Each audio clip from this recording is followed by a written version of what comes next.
Gawat, vaksin Cina barter dengan pabrik di Indonesia. Sobat, ada baiknya vaksin abal-abal yang diimpor dari Cina itu diuji coba dulu ke Presiden, Menko, Menaik BUMN, dan seluruh kepala daerah. Biar mereka yang jadi kelinci percobaan. Jangan korbankan rakyat dengan vaksin abal-abal. Mari kita bongkar fakta lain di balik kengototan Pak Jokowi tentang vaksin corona. Apa yang sebetulnya terjadi di pemerintahan ini? Iya betul, Pak Jokowi nampak ngotot betul ingin segera vaksin corona di Cina segera dipergunakan. Di berbagai berita beredar, Pak Jokowi pengen vaksin corona dari Tiongkok segera dipakai. Prof. Kusnadi, nggak bisa. Berita itu dilansir dari jpnn.com. Berita lain dari nasionalkompas.com. Jokowi minta vaksin COVID-19 selesai dalam 3 bulan. Tim, tidak bisa. Berita lain dari kompastv.com. Tim uji klinis vaksin corona tak bisa penuhi target Jokowi selesai 3 bulan. Ini alasannya. Saya tidak begitu update dengan perkembangan teknologi vaksin di Indonesia. Oleh karenanya, saya tidak berkomentar banyak tentang detail teknis pervaksinan. Yang hingga kenapa pemerintahan Jokowi nampak sekali antusias, nampak sekali ngotot untuk melakukan uji tahap 3 pengujian klinik. Uji tahap 3 pengujian klinik adalah penelitian atau uji coba yang dilakukan pada orang. Berita pun beredar.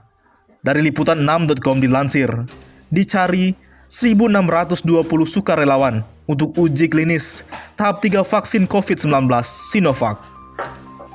Berita lain dari republika.co.id.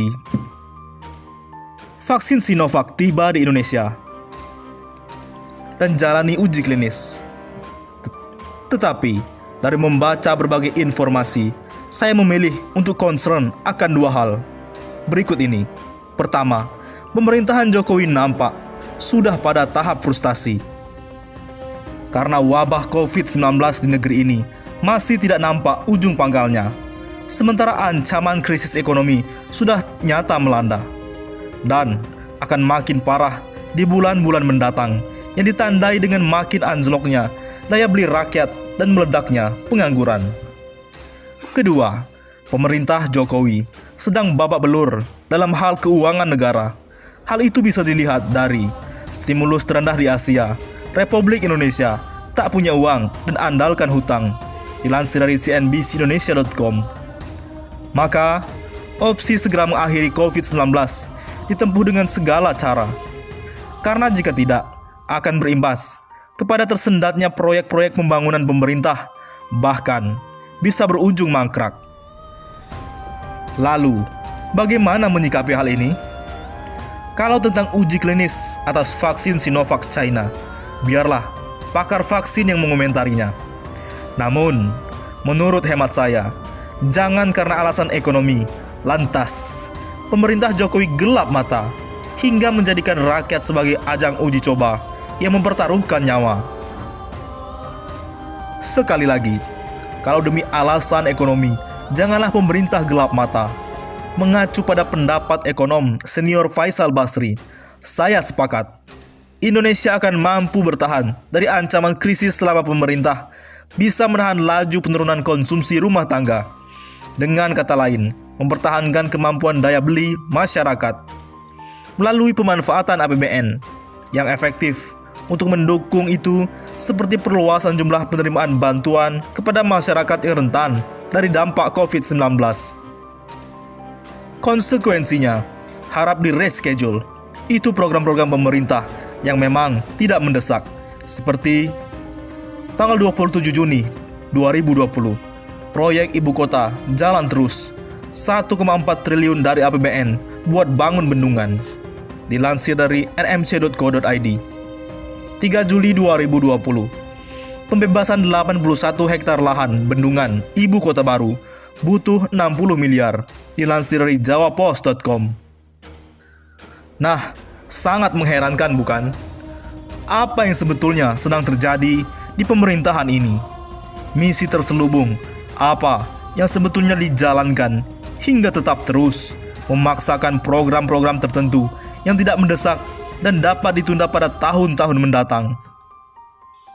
Di saat rakyat habis-habisan dan ngap-ngapan menghadapi pandemi COVID-19, loh, kok pemerintah masih ngelibet dengan proyek-proyek misterius? Tak hanya itu, pabrik hengkang dari Cina bangun di Republik Indonesia. Jokowi malah happy. Presiden Joko Widodo senang ada 7 perusahaan asing yang memastikan untuk membangun pabrik di Indonesia hasil relokasi dari Cina. Saya senang, hari ini sudah ada yang masuk 7. Sudah pasti ini yang 7, kata Presiden Jokowi saat meninjau kawasan industri terpadu di Batang, dilihat dari akun YouTube Sekretariat Presiden Selasa 30 Juli. Sebenarnya, Jokowi sudah lama menantikan adanya pabrik yang relokasi dari negeri tirai bambu. Sebab pada tahun lalu ada 33 perusahaan yang hengkang dari Cina, tapi tak satu pun ke Indonesia. Namun akhirnya, satu perusahaan dari Cina resmi dibangun di Indonesia, tepatnya Subang, Jawa Barat.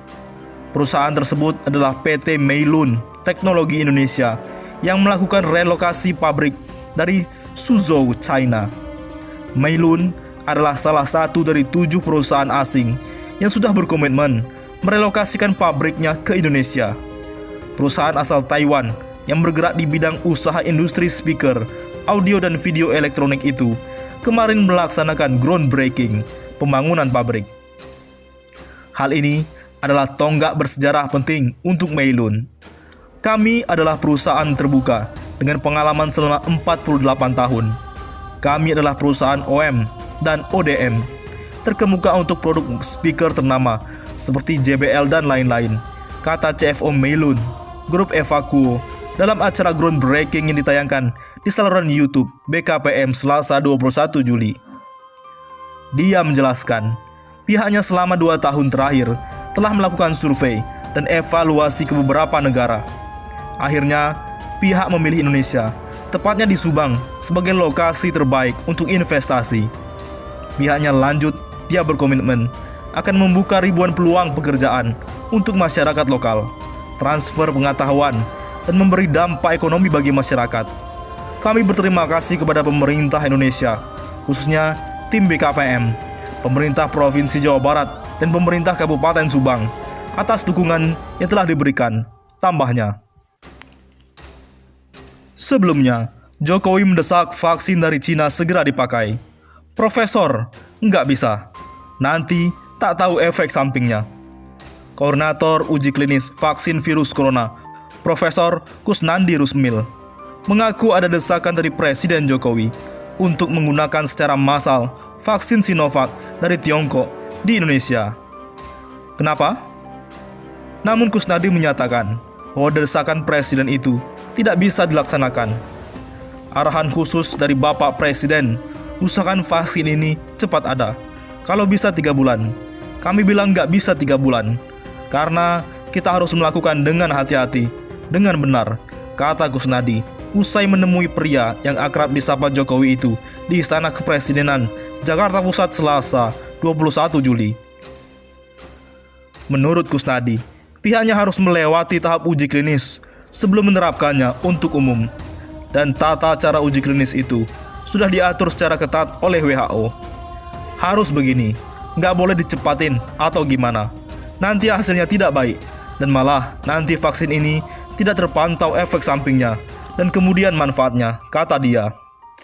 Kusnandi yang merupakan dokter spesialis anak banyak mengerjakan tentang imunisasi dan uji klinis, mengklaim sudah meneliti vaksin lebih dari 20 tahun dan telah mengerjakan 32 uji klinis di Indonesia.